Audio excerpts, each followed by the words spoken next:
What is up, Wise Take Nation? CK013 here, a little bit out of my element, not at home. Currently on the West Coast, visiting some family out in San Diego. Beautiful San Diego. Not the home of Patio Joe, no Patio Joe. We got a couple guys from the West Coast on the squad. We got Wiggy McWiggleson, MMA expert, projections dude. He lives out there in, I think, somewhere near Northern California. We got Patio Joe in LA, and right now I'm in San Diego. So video is going to be a little more limited today. Don't have my green screen, don't have a lot of the other things. Also, cannot see the chat. So unfortunately last week we had a great interactive show. This week that will not be the case. Not going to be as interactive as I would like it to be. But we'll get the first look video done. This video is designed to be a first look for you guys and for myself to kind of give us a base to stand on. Obviously things are going to change. They always do. News comes out. There's still stuff we're waiting for. So be sure to check us out at whitestick.com and subscribe for more up-to-date information as we get it. So in the meantime, we're going to go ahead and jump into this. Don't forget, guys, if you're new to the channel, please subscribe. Make sure you hit the like button on the video, man. We're really trying to get the likes up. I think we have some good quality content on this channel specifically and in general. And, we want things to get going there. So to start off, let's go ahead and pull up the old DraftKings page. We've got some interesting stuff to take a look at this week. Hold on one second. Let me just make a quick thing. All right, sorry about that, guys.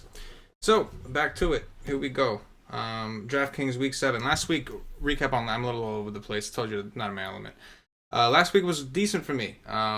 I made a big mistake. I'm sure like a lot of you guys did. I pivoted to the Bears defense from the Titans defense, who I loved at 2,800. Cost me like $3 to $4 grand. So still won a few $100s, so I was happy about that. But obviously had an opportunity to have a back-to-back monster weeks and didn't take advantage of that. Let the Tannehill news kind of scare me off the right guys. But it is what it is. We're on to a new week. That's a good thing about football. We get another crack at it. So I'm excited. NBA's here. A lot of stuff to keep us busy during the week, but we got to do what we do. Let's pull up DraftKings and take a look this week. So quarterbacks, just kind of going through. This is kind of like, again, like I don't want to call it a cash game lineup or a straight tournament only lineup. For my first look, I like to consider this more of like a hybrid kind of thing. Just kind of looking at the plays that stand out. So the first thing I notice at quarterback is we don't have a lot of expensive options, right? Jared Goff is the most expensive at 6'6". This is a phenomenal matchup for Jared Goff, who I do like in tournaments. Obviously, every week is a good girly week, but I do like Jared Goff in this particular situation. I know he's going to be on the road, but it's going to be San Francisco. Their secondary has not impressed me. We did see them screw up a little bit yesterday on Monday Night Football. So Jared Goff in tournaments for sure. Kirk Cousins, a little bit of narrative here. The Jets did offer Cousins a pretty big contract. They kind of set the bar high for him to get the monster deal he got in Minnesota. Ultimately, Cousins decided to go to Minnesota because he felt like he had a better chance to win there in the long run. So little narrative action there. I don't know if you want to lean towards the Jets D or Cousins, but definitely something to keep in mind. Jameis Winston against Cleveland. He will be at home. Cleveland's defense has looked pretty good. They did not look so good last week. Melvin Gordon just completely ripped them up. We've got Andrew Luck at home against Buffalo. The Colts are a big favorite.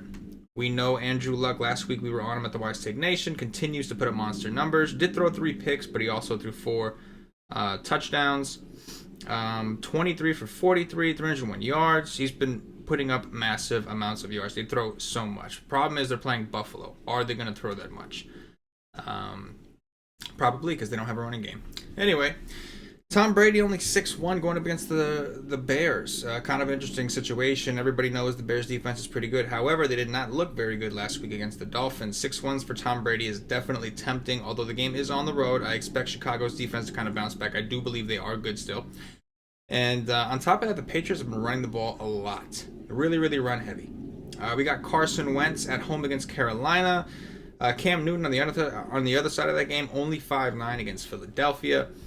Baker Mayfield. He's got the Q tag, but he should be able to play. He's dealing with a sore ankle. If there was ever a spot for Baker Mayfield to really, really go off and hit that ceiling, it would be this one here. In his last 3 games, he's thrown the ball over 40 times. So they're letting this kid go. Has a tendency to throw some picks, right? 2, 1, 2. He's thrown picks. Touchdowns aren't as high as you'd hope. But Tampa Bay is one of the worst offenses in the league. And Baker Mayfield's only 5'8". He's the first guy I want to click on. Maybe more of a tournament play. I'm not sure. I want to dig in a little bit on this. But at 5'8", Baker Mayfield, it just seems like a really good situation for him. I'm going to have shares against Tampa Bay secondary every single week. It's something that Paulie D and I have talked about, and I plan on doing that. So Baker Mayfield, the first guy that kind of stands out in terms of finding a guy that's cheap, everything all around. I do like him. Another guy that stands out to me, who I think we could drop to, and I'm going to see how things go, but Joe Flacco, 5'4". Flacco hasn't really shown us a ton of ceiling, but number one, he's throwing the ball a lot, similar to Baker Mayfield, 40, 42, 56, 37. That was against Tennessee where they dominated. He's going to be at home against New Orleans secondary, who have been awful. There is definitely a value receiver that I want to look at for Baltimore. I'm going with Baker for now because I do think that at the very least, first of all, I think Tampa Bay secondary is worse than New Orleans, personally. And second of all, I think that Baker Mayfield does have an opportunity to run a little bit here. I know he's not running a ton, but there is some opportunity, and I really want to pick on Tampa. So I'm going to go with Baker Mayfield for now. But I do think Joe Flacco is another cheap quarterback that interests me at 5'4", at home against New Orleans, whose secondary has been straight trash. Let's move on to running back and see what we have to look at. Todd Gurley, obviously.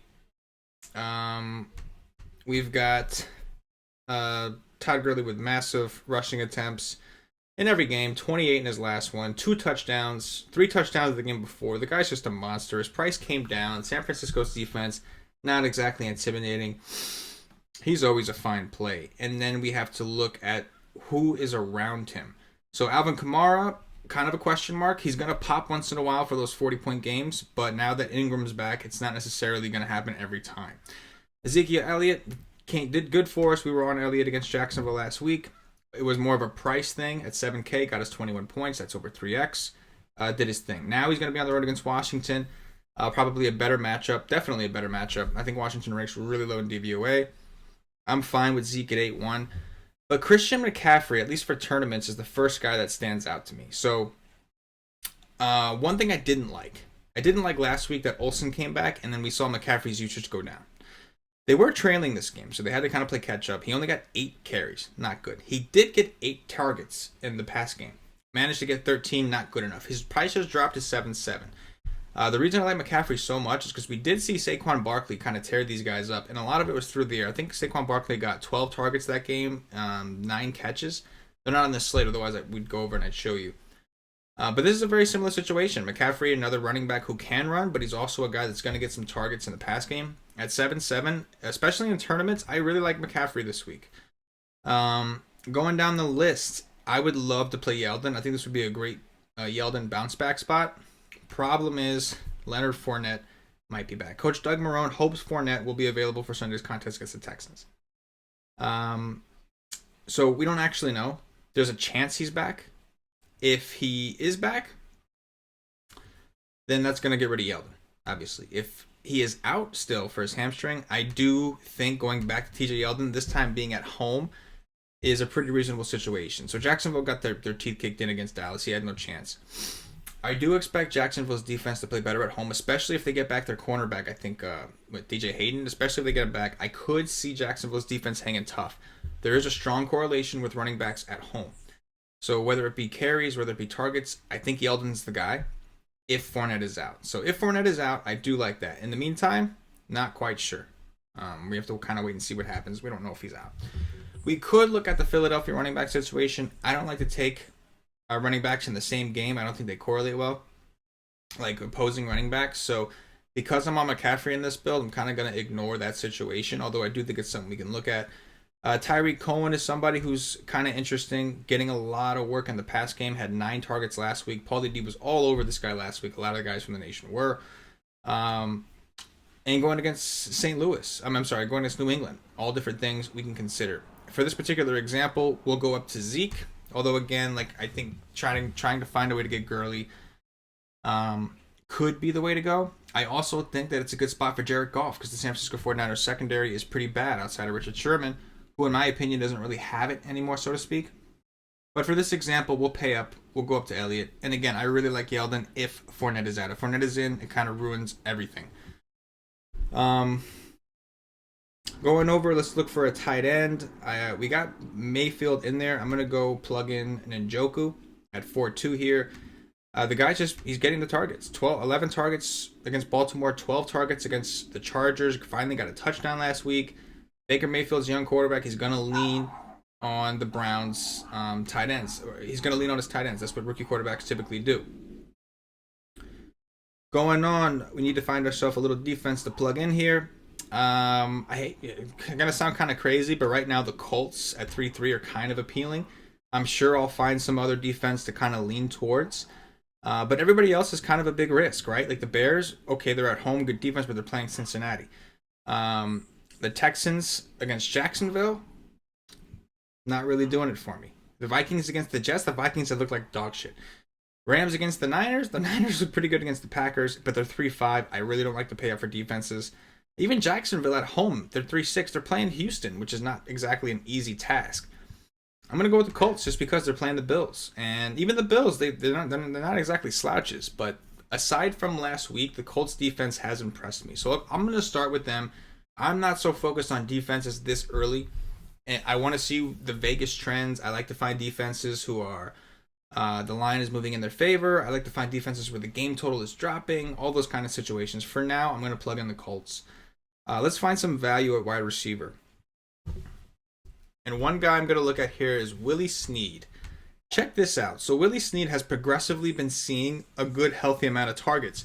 The lowest amount of targets he's seen this year is 5. That was in a game against Denver. Aside from that, week 1, 6. Week 2, 8. 5. 7 against Pittsburgh. 7 against Cleveland. Most recently, 10 against Tennessee. The scores aren't high. We're kind of missing ceiling here. But we do like to attack New Orleans with receivers. So I think Willie Snead is a very interesting value play. Also think you can look towards a John Brown at 5-7 if you have some money here. Only got 3 targets last week. Wasn't really the right game. Got 14 before that. Aside from that, the targets have been pretty good.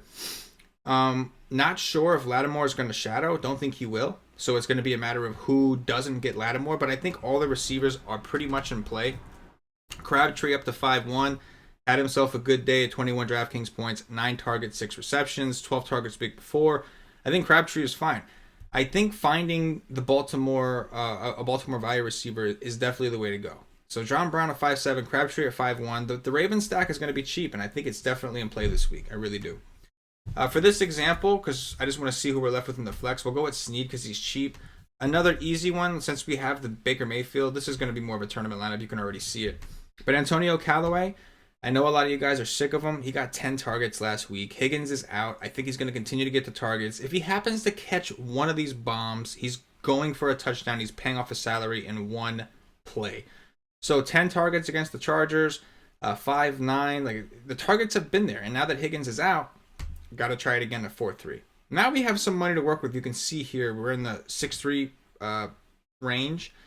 So now we have a little bit of money that we can kind of throw around. So we already have a lot of Browns. I got Njoku, Callaway, and Mayfield. I'm not going to play Landry. I feel like we're getting our exposure to Landry through Mayfield in this particular example. One thing that we could do is look to bring it back with a receiver from Tampa, right? Like we want to keep the game. We're hoping that game stays close enough that Baker Mayfield's going to have to keep throwing. This could be, I think it's a good price. You can look to a good one if you really want to go value again, but I think it's a good price for Mike Evans. I really do.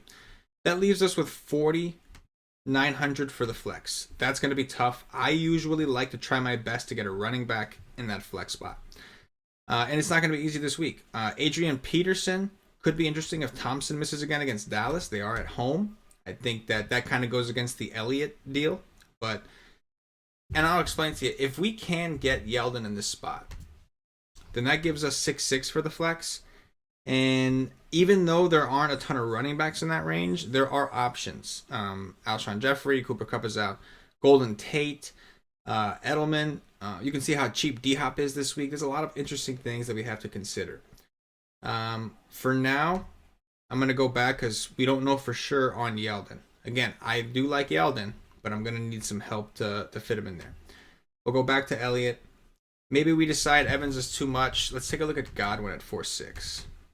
Godwin, 9 targets last week against Atlanta. Did well.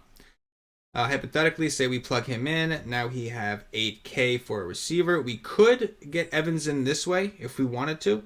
We could go to a Michael Thomas, although I'm not crazy about the pass game on the road. You can see it's not like it's not super easy. Maybe we can make some moves here in that flex. We could just go with the Mike Evans, as I said, maybe come up off and find another receiver, which is typically easy to find. You could look at a Taylor Gabriel. I have been impressed with what I've seen from him. Let's see what else we got. We got Marvin Jones. We can go with a Goodwin, although in that case, you're kind of getting a lot of exposure to the Tampa side. Let's do this. Let's put Evans back as that stud receiver. And then see what we're left with at 4.9. Kenyon Drake is kind of interesting. 13 carries in his last game. He's getting a lot of targets. He's playing Detroit at home. We know we like running backs at home. There's typically a better correlation there. I don't think that's the worst idea if we had to. We do have, since we're not playing Flacco, we could include a guy like Alex Collins, although I do think we're taking somewhat of a chance with as many, because he's sharing so many snaps. For this particular example, let's go with Drake. Let's just plug him in there. I don't completely love Drake, but I do like the fact that he's involved in the pass game. And I like the fact that he's at home. So I think we're taking Drake in like a close trailing kind of game script. But hypothetically, that's just one build, guys. There's a lot of different ways we can go. We could drop this down to Flacco. Let's see what happens if we do this. We could drop this down to Flacco. We can, if we go to Flacco, we don't want too many Browns then. So maybe we come up here and we try to get John Brown would be ideal, but for this particular example, we'll just come here. Is there anybody in the 4-5 range that we can get? Robbie Anderson, Allen, we've got Olsen, Crowell against Minnesota. It's interesting this week. You can have a lot of fun with some of these builds. What happens if we drop this to Godwin? If we go to Godwin here, who would that leave us with? Yeah, Landry kind of staring you there in the face. Stephon Diggs might not be a terrible option. I do think this is an interesting spot for Thielen, of course, this week. I don't want you guys to think of ignoring Thielen. I do think it's a good Thielen spot. But you can kind of see there's a bunch of different ways to go, guys. You know, this was just a first look, kind of see where we can. If we do drop down to Yeldon, and we stick with this value core receiver with Flacco, we're pretty close to Gurley. Like, really close to Gurley. Like, if we drop this down, say we went with Dallas against Washington, now you got McCaffrey, Yeldon, and Gurley. That sounds like a pretty good running back core. We still got Njoku. We are taking a little bit of a chance. This is like a triple stack with Baltimore. I'd like to somehow fit a receiver from the Saints if we could. Obviously, Michael Thomas is not going to work, but if Ted Ginn plays, we could go there. Don't forget about Traquan Smith, the monster game he had. Only had 3 targets, but wow, they were pretty big.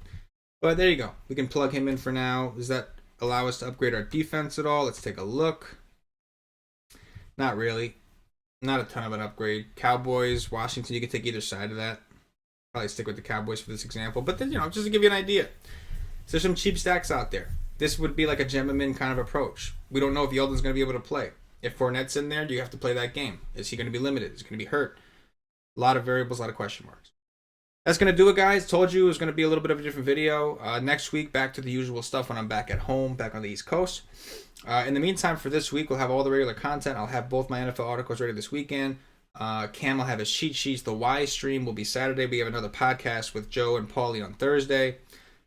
Usual NFL content. NBA is here, but NFL ain't going nowhere. We still got a lot of NFL left, a lot of money to be made.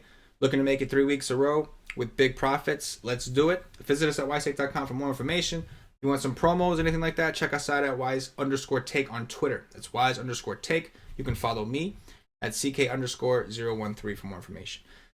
If you're watching this video on YouTube, please click that thumbs up, that like button. If you're watching on Twitch, give us a, like, whatever you do on Twitch. We're still not totally familiar with that. But do all this stuff. Support the nation. We appreciate you guys.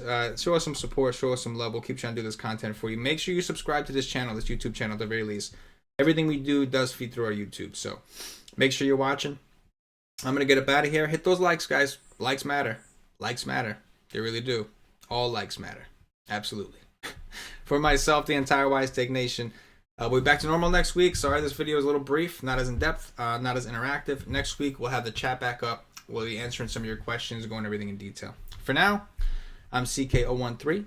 For the entire Wise Take Nation, as always, good luck. Yeah.